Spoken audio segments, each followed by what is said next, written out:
Hello, I'm Dr. Marianne Teitelbaum, and today we're going to talk about why we cook food. Nowadays, people are so busy working and trying to take care of themselves and their families that they feel they're too busy to cook the food. And as a result, we see them consuming raw vegetables in different ways, which, while they may look healthy, they're actually not as nourishing as their cooked counterparts.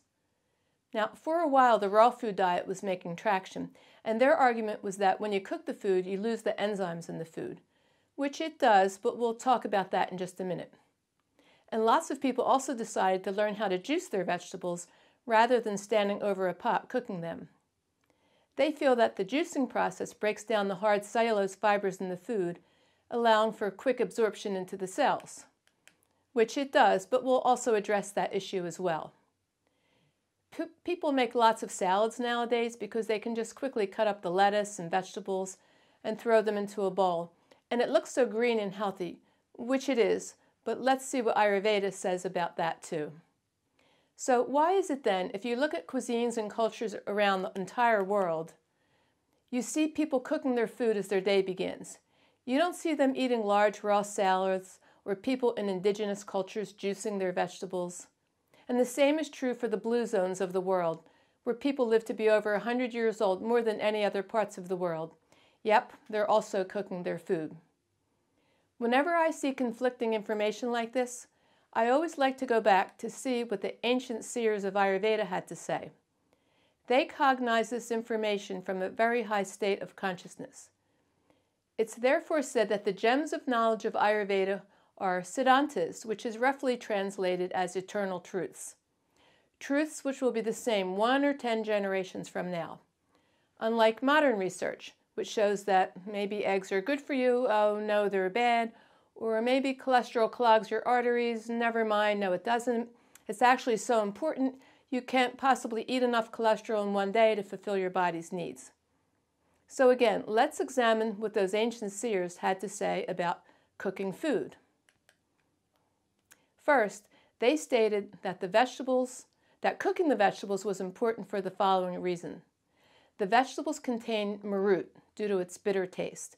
And remember, marut is that component of prana, the life energy, that is etheric in nature. Vegetables also contain soma due to their sweet taste. And again, remember that soma comes from the cooling lunar energy. Now, just as a quick review, prana, the energy that comes from nature, the radiation from the sun and the moon, that energy which comes into all the orifices on our face and head and goes down the spine to branch off to be delivered to all the organs and glands, that pranic energy is what keeps us alive. It's made from soma, agni, and marut.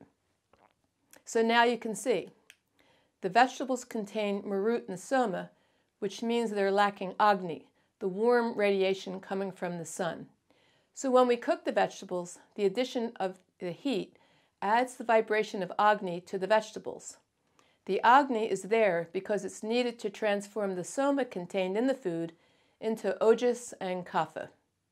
So to reiterate, the prana which keeps us alive is made from soma, agni, and marut, the vibration of the moon, the sun, and the flow of that energy, all of which come from nature. Once in our bodies, the agni is transformed into pitta, which is used for transformation and cooking of our food. Marut is transformed into vata, which controls the movement of things in our body. And the soma is converted to ojas and kapha. Ojas is a very fine end product of digestion, which is produced after all 7 tissues have been nourished. And it represents our neurotransmitters and hormones, and it gives us great strength and immunity to disease. Kapha is the lubricating factor, which is found in our joints, our stomach lining, our brain, and our entire nervous system.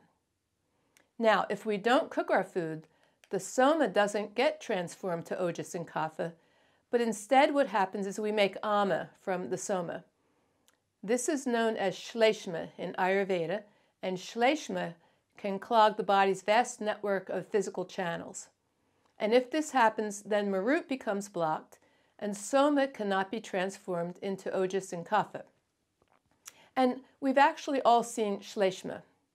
When we have had a head cold or a chest cold and we blow our nose, we're looking at the shleshma mixed in with the mucus. It's very sticky.